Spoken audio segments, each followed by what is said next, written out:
Bismillahir Rahmanir Rahim. Assalamu alaikum wa rahmatullah.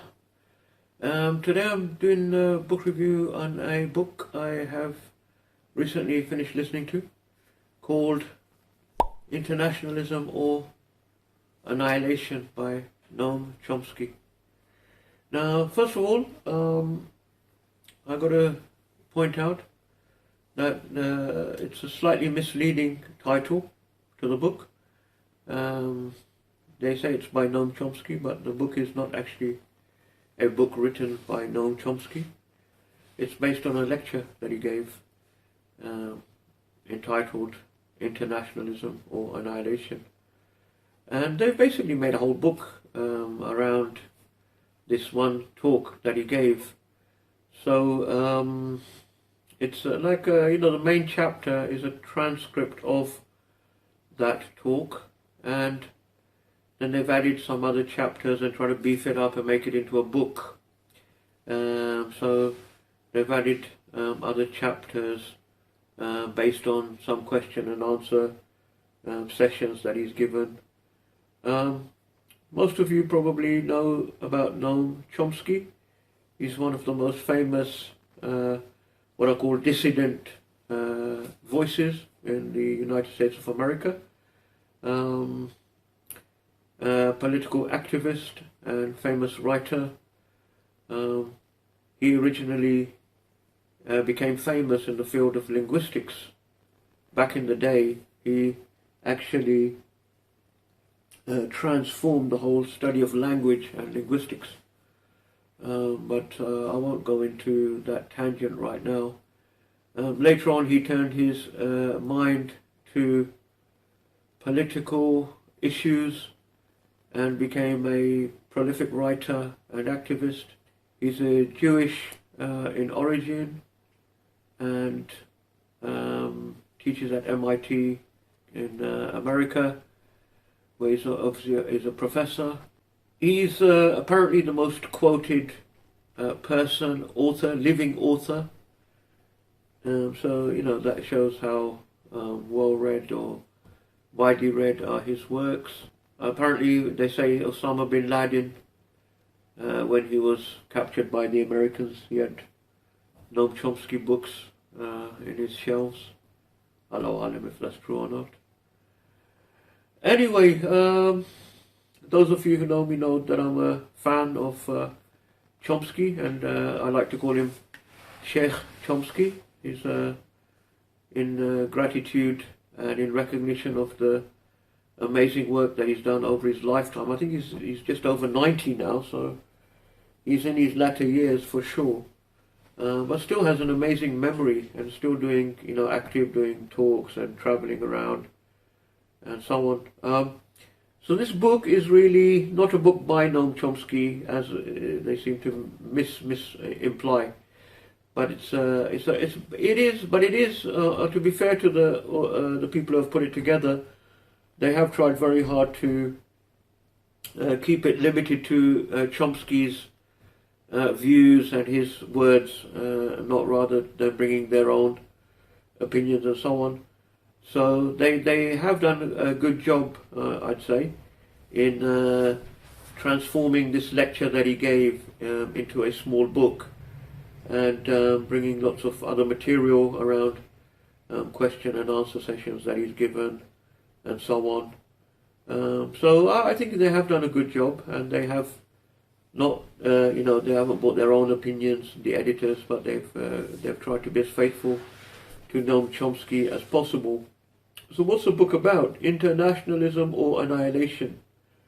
Basically, Chomsky in this lecture is talking about two threats that the human beings face as a species, and according to him, these two threats could lead to the annihilation or the extinction of the human being. So they are very serious threats that we face as human beings, and these are nuclear war, annihilation through nuclear war, or annihilation of the human being through the destruction of the planet and the climate change that is happening through the destruction of the environment of the planet that we live in. So that's the main focus. So turning to the first of these, the nuclear threat.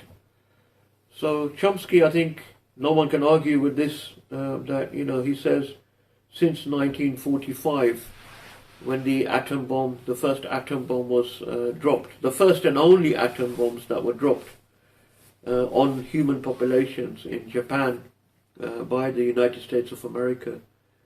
Since that time, the world has been, he says, has entered a new age. Human beings have entered a new age in their history.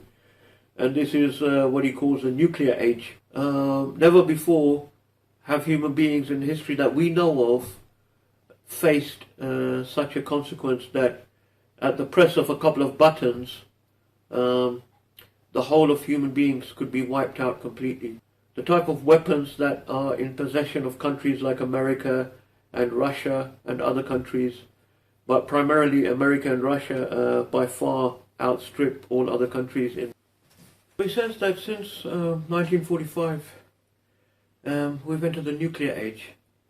So this is a time in which at any moment human beings could be completely extinct. And he says this is one of the greatest issues and greatest crises facing human beings, and most people are quite not really engaged or showing interest in the issue. He talks about what can people do to prevent this, and obviously nuclear disarmament, where countries voluntarily get rid of their nuclear weapons, is something that he talks about. He gives a good example of Iran, which is meant to be a rogue state, but he points out that actually Iran is more than happy, and always has been more than happy, to have a completely nuclear-free zone within the Middle East. But America and Western powers have always blocked this idea of a nuclear-free zone within the Middle East because of Israel, because Israel has nuclear weapons, even though it's not meant to have, and this is why America does not back the idea of a nuclear-free Middle East. Also, Chomsky points out that ever since 1945 till today, there have been several points where the world has come very close to all-out nuclear war between America and Russia, or as it was previously known as Soviet Union. And the most famous of those is the Cuban Missile Crisis, where John F. Kennedy became very close to launching the nuclear weapons if the Russians had not backed off at the last moment. But there were several other incidents also that he mentions in the history books where complete nuclear disaster has been averted by just a short margin. Usually someone, either on the American or the Russian side, has just refused to escalate the issue, thankfully, which has saved all of humanity from nuclear disaster. So he points out that in the nuclear age, this is the reason why the major powers have not had all-out wars ever since the Second World War, because if that was to happen, not only would they completely destroy each other, but they would also annihilate the rest of human beings on this planet. If we look at the history of Western powers before the Second World War, it doesn't bode well for the future, because these are nations and countries that have been endlessly warring amongst each other. So the second main issue that he points out is a threat of extinction for the human species, is the issue of climate change, environmental destruction, and the destruction of the habitat on which we live. Now, with climate change, Chomsky points out that the vast majority of scientists, although it's not a complete consensus, it's an almost total consensus, that there are major environmental changes taking place because of human effects on the environment, and these are going to lead to huge problems and issues with water supplies, the sea levels rising, and so on.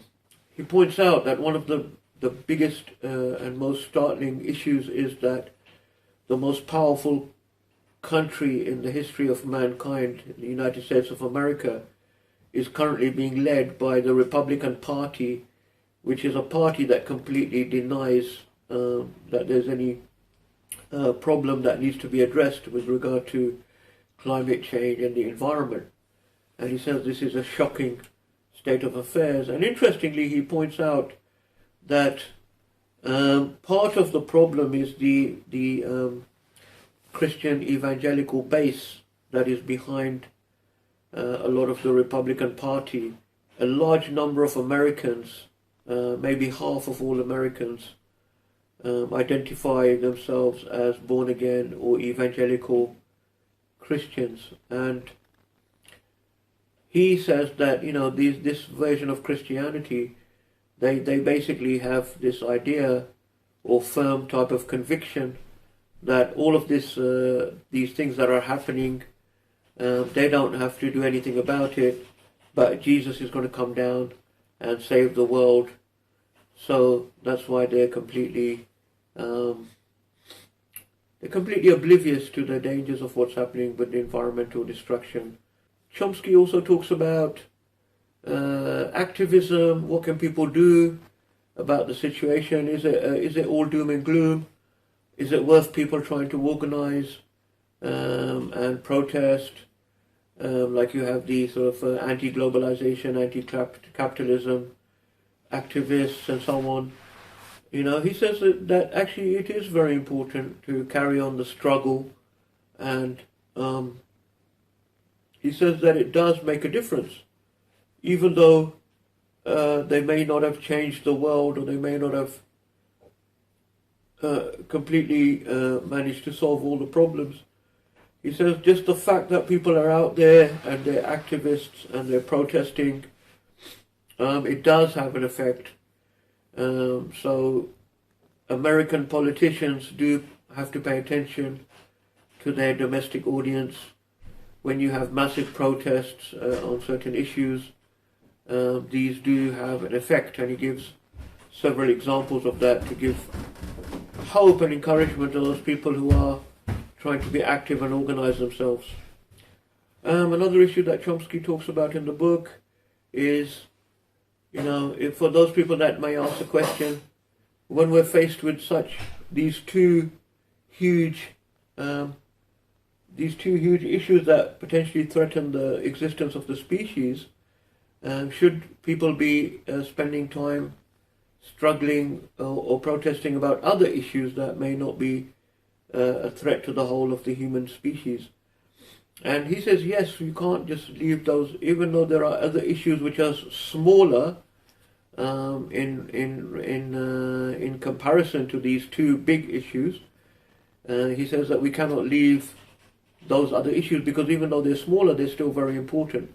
So things like fighting for the cause of the oppression of the Palestinian people and other cases of oppression in different countries around the world. He says that people must still fight and struggle and demonstrate about these issues as well. Finally, Chomsky, how can some of these issues that are facing human beings be solved? Chomsky says that there has to be a type of world government or a type of international cooperation, because these things cannot be faced alone by any one particular nation or state. So he sees the idea of a more of an international or a world government that will be able to then For example, rein in the corporations which are responsible for a lot of the environmental destruction, and will also be able to enforce the nuclear disarmament around the world. So that's a thought.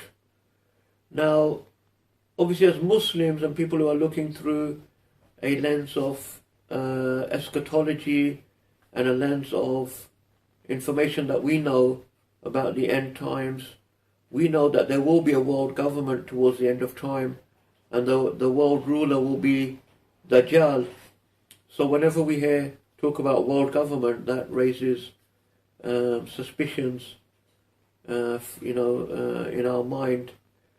But this is what many now on what you might call the left, or many who are campaigning for anti-capitalist campaigners and campaigners for the environment, are coming to this sort of idea that there is a need for a type of international cooperation, or a type of world government being the only solution that they can see to address these big issues that face human beings. And this is obviously quite a dangerous thing, because it can easily, what is there? The whole problem with big government is that they can become big tyrants. So the bigger the government, the world government can be a world tyrant as well. So that's obviously the big problem with that idea. And it goes against Chomsky's own base beliefs, because he's an anarchist, a political anarchist. And when we say anarchist, we don't mean the sort of layperson idea of anarchist, which is complete chaos. But the political anarchists are those who don't believe in big government. They believe in small groups of communities ruling themselves or regulating themselves through small democratic communities at the sort of village or town levels, and they just don't believe in big government at all. So this goes against his own political ideas, but he sees no other way to address these massive species-threatening issues apart from resorting to a type of world or some sort of global federal government. So that's an interesting point. So yeah, overall, an interesting book, as all of Sheikh Chomsky's works are. Recommended, even though it's based on interviews and lectures that he has given. It's still very valuable and contains a lot of insights of his accumulated wisdom over 9 decades. Assalamu alaikum wa rahmatullah. Thank you for listening.